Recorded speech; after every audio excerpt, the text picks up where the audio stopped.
ಸ್ನೇಹಿತರೆ, ಮೀಡಿಯಾ ಮಾಸ್ಟರ್ಸ್ಗೆ ಸ್ವಾಗತ ಸುಸ್ವಾಗತ.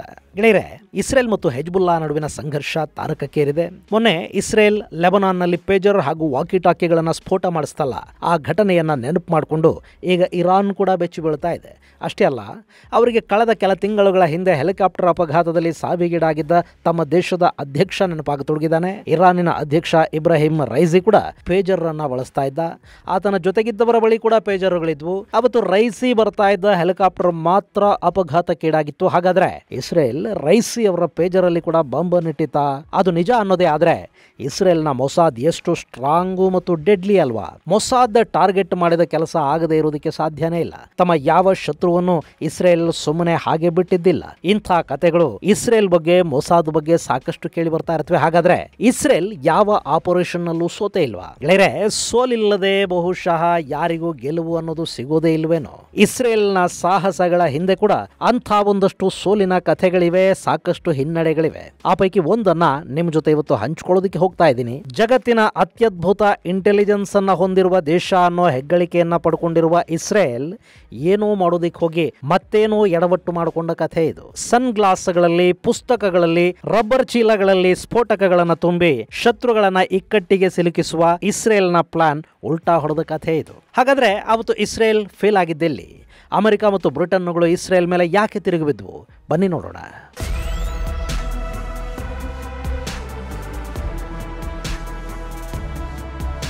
ಗೆಳೆಯರೆ, ಇಸ್ರೇಲ್ ಅಂದ್ರೆ ಪರ್ಫೆಕ್ಷನ್, ಇಸ್ರೇಲ್ ಅಂದ್ರೆ ಭಯ, ಇಸ್ರೇಲ್ ಅಂದ್ರೆ ಟೆಕ್ನಾಲಜಿ, ಇಸ್ರೇಲ್ ಅಂದ್ರೆ ಬುದ್ಧಿವಂತಿಕೆ, ಇಸ್ರೇಲ್ ಅಂದ್ರೆ ಸೇಡು, ಇಸ್ರೇಲ್ ಅಂದ್ರೆ ಧೈರ್ಯ, ಇಸ್ರೇಲ್ ಅಂದ್ರೆ ಹಠ, ಇಸ್ರೇಲ್ ಅಂದ್ರೆ ಕಿಲ್ಲಿಂಗ್ ಇನ್ಸ್ಟಿಂಕ್ಟ್. ಸುತ್ತಲೂ ಶತ್ರುಗಳನ್ನು ಇಟ್ಕೊಂಡು ಅವರ ವಿರುದ್ಧ 4-6 ಯುದ್ಧಗಳನ್ನು ಮಾಡಿ ಇವತ್ತಿಗೂ ಕೂಡ ಆ ನೆಲದಲ್ಲಿ ಗಟ್ಟಿಯಾಗಿ ಉಳ್ಕೊಂಡಿರೋ ದೇಶ ಅಂದ್ರೆ ಅದು ಇಸ್ರೇಲ್. ಅದಕ್ಕೆ ಕಾರಣವಾಗಿರೋದು ಇಸ್ರೇಲ್ನ ಆತ್ಮವಿಶ್ವಾಸ ಮತ್ತು ಅಲ್ಲಿನ ಸೇನೆ ಹಾಗೂ ಗುಪ್ತಚರ ಇಲಾಖೆ. ಅದರಲ್ಲೂ ಮೊಸಾದ್ ಇದೆಯಲ್ಲ, ಅದರ ಭಯಾನಕ ಆಪರೇಷನ್ಗಳು. ಮೊಸಾದ್ ಅಂದ್ರೆ ಇವತ್ತು ಶತ್ರು ದೇಶಗಳು ಮಾತ್ರ ಅಲ್ಲ, ಮಿತ್ರ ದೇಶಗಳು ಕೂಡ ಒಮ್ಮೊಮ್ಮೆ ಬೆಚ್ಚಿ ಬೀಳುತ್ತವೆ. ಇಂಥ ಮೊಸಾದ್ ಹುಟ್ಟಿದ್ದು ಡಿಸೆಂಬರ್ 13, 1949ರಲ್ಲಿ. ಅಲ್ಲಿಂದ ಇಲ್ಲಿವರೆಗೆ ಮೊಸಾದ್ ಇಸ್ರೇಲ್ನ ಹಿತವನ್ನ ಕಾಯೋದ್ರಲ್ಲಿ ಸಾಕಷ್ಟು ಶ್ರಮ ವಹಿಸಿದೆ. ಶತ್ರುಗಳನ್ನ ಹೊಂಚು ಹಾಕಿ ಕೊಂದಿದೆ. ಇಸ್ರೇಲ್ಗೆ ಬಂದೊದಗಲಿರುವ ಅಪಾಯಗಳನ್ನ ತಾನೇ ಹುಡುಕೊಂಡು ಹೋಗಿ ನಿವಾರಿಸಿ ಬಂದಿದೆ.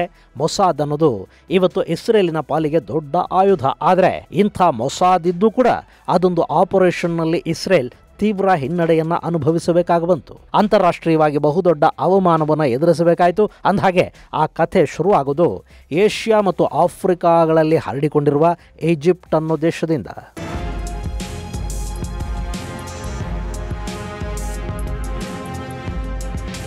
ಗೆಳೆಯರೆ, ನಿಮ್ಮಲ್ಲಿ ಸಾಕಷ್ಟು ಜನಕ್ಕೆ ಇಸ್ರೇಲ್ ಅರಬ್ ಯುದ್ಧಗಳ ಬಗ್ಗೆ ಗೊತ್ತಿದೆ. ಅವತ್ತಿಗೆ ಇಸ್ರೇಲ್ ಮೇಲೆ ಯಾವ ಕ್ಷಣದಲ್ಲಿ ಬೇಕಿದ್ರೂ ಅರಬರು ಯುದ್ಧ ಸಾರುವ ಸಾಧ್ಯತೆಗಳಿದ್ದು ಇಸ್ರೇಲ್ ಮೈಯೆಲ್ಲ ಕಣ್ಣು ಮಾಡಿಕೊಂಡು ಪ್ರತಿ ಕ್ಷಣವೂ ಎಚ್ಚರವಾಗಿರಬೇಕಿದ್ದ ಕಾಲ ಅದು. ಅವತ್ತಿಗೆ ಅಂದ್ರೆ 1954ರ ಹೊತ್ತಿಗೆ ಇಸ್ರೇಲಿಗೊಂದು ಭಯ ಶುರುವಾಗಿತ್ತು.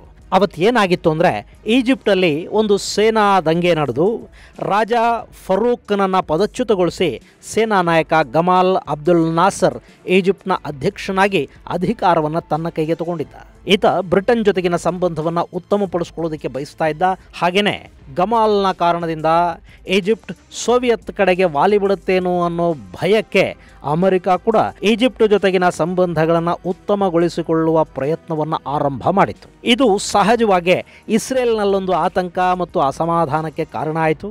ತನ್ನ ಮಿತ್ರ ಅಮೆರಿಕ ತನ್ನ ಶತ್ರುವಿನ ಜೊತೆ ಸ್ನೇಹ ಮಾಡಿಕೊಂಡ್ರೆ ತನ್ನ ಅಸ್ತಿತ್ವಕ್ಕೆ, ಹಿತಾಸಕ್ತಿಗಳಿಗೆ ಧಕ್ಕೆ ಆಗಬಹುದು ಅಂತ ಇಸ್ರೇಲ್ ಹೆದರೋದಕ್ಕೆ ಶುರು ಮಾಡಿತು. ಹೀಗಾಗಿ ಏನಾದರೂ ಮಾಡಿ ಪಶ್ಚಿಮದ ದೇಶಗಳನ್ನು ಅರಬ್ ದೇಶಗಳ ಸಖ್ಯದಿಂದ ದೂರ ಮಾಡಬೇಕು ಅಂತ ಇಸ್ರೇಲ್ ಪ್ರಯತ್ನಗಳನ್ನು ಆರಂಭ ಮಾಡಿತು. ಅದರ ಭಾಗವಾಗಿಯೇ ಒಂದು ಆಪರೇಷನ್ ಮಾಡೋದಕ್ಕೆ ಇಸ್ರೇಲ್ ನಿರ್ಧಾರ ಮಾಡಿತು. ಅದರ ಹೆಸರು operation something something alias operation ಸುಸನ್ಹ.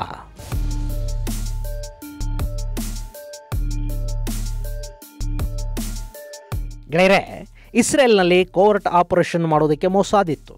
ಅದರ ಜೊತೆಗೆ ಅಮನ್ ಹಾಗೂ ಶಿನ್ಬೆಟ್ ಅನ್ನೋ ಇನ್ನೆರಡು ಇಂಟೆಲಿಜೆನ್ಸ್ ಏಜೆನ್ಸಿಗಳು ಇತ್ತು. ಈ ಶಿನ್ಬೆಟ್ ಇಂಟರ್ನಲ್ ಸೆಕ್ಯೂರಿಟಿಯನ್ನು ನೋಡಿಕೊಂಡ್ರೆ ಅಮನ್ ಮಿಲಿಟರಿ ಇಂಟೆಲಿಜೆನ್ಸ್ ನ ವಿಂಗ್ ಆಗಿತ್ತು.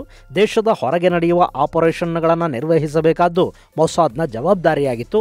ಅದಕ್ಕಾಗಿ ಸಾಕಷ್ಟು ತರಬೇತಿ ಪಡೆದ ತಂಡ ಕೂಡ ಮೊಸಾದಲ್ಲಿತ್ತು. ಹೀಗಾಗಿನೇ ಮೊಸಾದ್ನ ಆಕ್ಷನ್ಗಳು ಫೇಲ್ ಆಗೋದು ತುಂಬಾ ಕಡಿಮೆ. ಹೀಗಿರುವಾಗ 1954ರ ಹೊತ್ತಿಗೆ ಇಸ್ರೇಲ್ ಅಲ್ಲಿ ಸರ್ಕಾರ ಬದಲಾಯಿತು.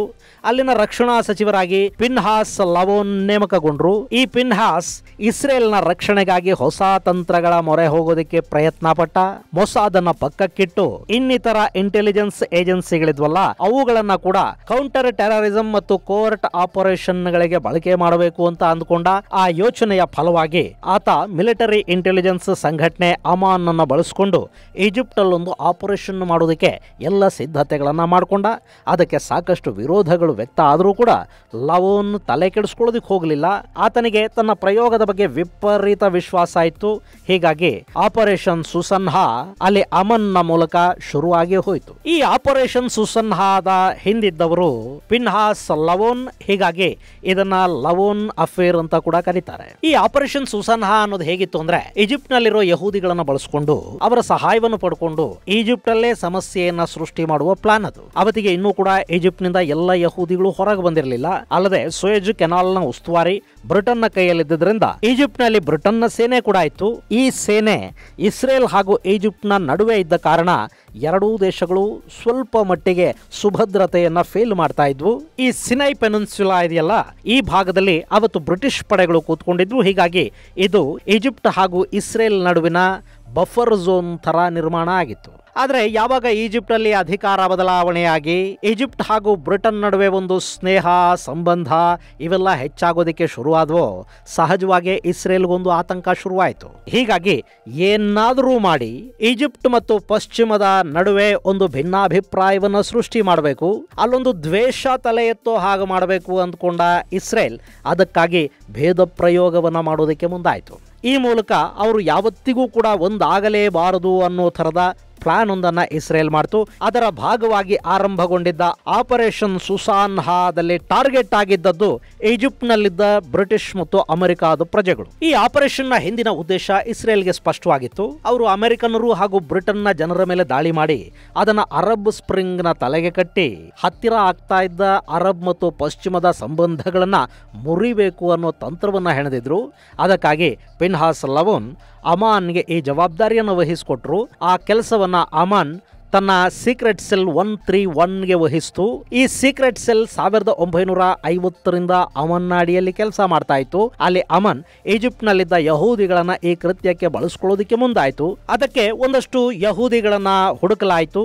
ಈಜಿಪ್ಟ್ನ ಆಯಕಟ್ಟಿನ ಸ್ಥಳಗಳಲ್ಲಿ ಸರ್ಕಾರಿ ಉದ್ಯೋಗಗಳಲ್ಲಿದ್ದ ಯಹೂದಿಗಳಿಗೆ ಈ ವಿಶೇಷ ಅಸೈನ್ಮೆಂಟ್ ಅನ್ನು ಕೊಡಲಾಯಿತು.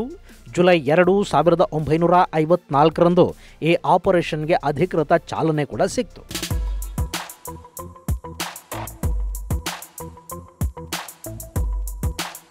ಗೆಳೆಯರೆ, ಅಲ್ಲಿ ಇಸ್ರೇಲ್ ಎಷ್ಟು ಅದ್ಭುತವಾದ ಪ್ಲಾನ್ ಮಾಡಿತ್ತು ಅಂದ್ರೆ ಈಜಿಪ್ಟ್ ಅಲ್ಲಿ ಅಮೆರಿಕನರು ಹಾಗೂ ಬ್ರಿಟಿಷರು ಇದ್ದ 4 ವಿಶೇಷ ಸ್ಥಳಗಳನ್ನ ಅಮಾನ್ನ ಏಜೆಂಟರು ಆಯ್ಕೆ ಮಾಡಿಕೊಂಡ್ರು. ಅದರಲ್ಲಿ ಸಾಂಸ್ಕೃತಿಕ ಸ್ಥಳಗಳಿದ್ವು, ಮಾಹಿತಿ ಕೇಂದ್ರಗಳಿದ್ವು, ಆರ್ಥಿಕ ಸಂಸ್ಥೆಗಳಿದ್ವು.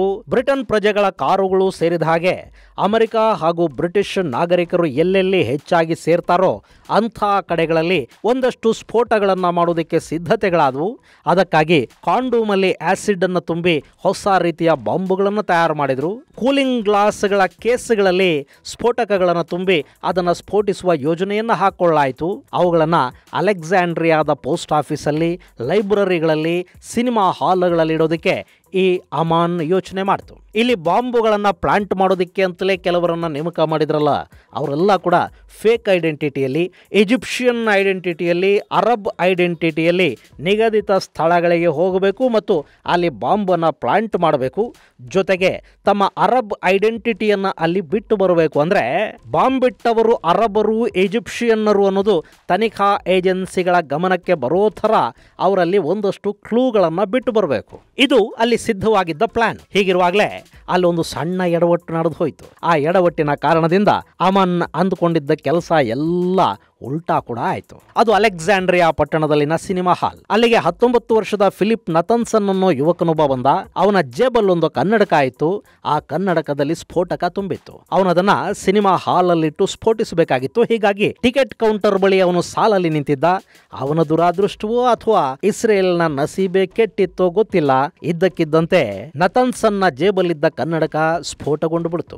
ಅಷ್ಟೇ, ಅಲ್ಲಿದ್ದವರೆಲ್ಲ ಚಲ್ಲಾಪಿಲ್ಲಿ ಆದ್ರು. ಯಾಕೆಂದ್ರೆ ಅಷ್ಟೊತ್ತಿಗಾಗ್ಲೇ ಸುತ್ತಮುತ್ತಲಿನ ಅರಬ್ ದೇಶಗಳಲ್ಲಿ ಸಾಕಷ್ಟು ಸ್ಫೋಟಗಳು ನಡೀತಲೇ ಇದ್ವು. ಅಲ್ಲಿನ ಪರಿಸ್ಥಿತಿ ತುಂಬಾನೇ ಆತಂಕಕಾರಿಯಾಗಿತ್ತು. ಹೀಗಾಗಿ ಸ್ಫೋಟದ ಸದ್ದು ಕೇಳಿದ ಕೂಡಲೇ ಜನ ಅಲ್ಲಿಂದ ಚದುರು ಹೋದ್ರು. ಆದ್ರೆ ಅಲ್ಲೇ ಇದ್ದ ಈಜಿಪ್ಟ್ನ ಪೊಲೀಸ್ ಅಧಿಕಾರಿಗಳು ನತನ್ಸನ್ನ ಆಸ್ಪತ್ರೆಗೆ ದಾಖಲಿಸಿದ್ರು. ಅಲ್ಲಿ ಯಾವುದೋ ಕಾರಣಕ್ಕೆ ಸ್ಫೋಟ ಆಗಿದೆ ಅಂದ್ಕೊಂಡಿದ್ದ ಪೊಲೀಸರಿಗೆ ಆ ಬಳಿಕ ತನಿಖೆಯಲ್ಲಿ ಸಾಕಷ್ಟು ಮಾಹಿತಿಗಳು ಗೊತ್ತಾದವು. ಈಜಿಪ್ಟ್ನ ಪೊಲೀಸರು ತಮ್ಮ ತನಿಖೆಯಲ್ಲಿ ಗೊತ್ತಾದ ಎಲ್ಲ ವಿಷಯಗಳನ್ನ ಅಲ್ಲಿನ ಸರ್ಕಾರಕ್ಕೆ ತಿಳಿಸಿದ್ರು. ಅಲ್ಲಿ ಈಜಿಪ್ಟ್ನ ಗುಪ್ತಚರರು ಬಂದ್ರು. ಈಜಿಪ್ಟ್ನ ಸೇನೆ ಕೂಡ ಸ್ಫೋಟ ನಡೆದ ಸ್ಥಳದಲ್ಲಿ ಪರೀಕ್ಷೆಗಳನ್ನು ಮಾಡ್ತು. ಆ ಬಳಿಕ ಆಸ್ಪತ್ರೆಗೆ ದಾಖಲಾಗಿದ್ದ ನತನ್ಸನ್ನನ್ನ ಸಂಪೂರ್ಣವಾಗಿ ವಿಚಾರಣೆಗೆ ಒಳಪಡಿಸುವ ಕೆಲಸವನ್ನ ಈಜಿಪ್ಟ್ನ ಏಜೆನ್ಸಿಗಳು ಮಾಡಿದವು.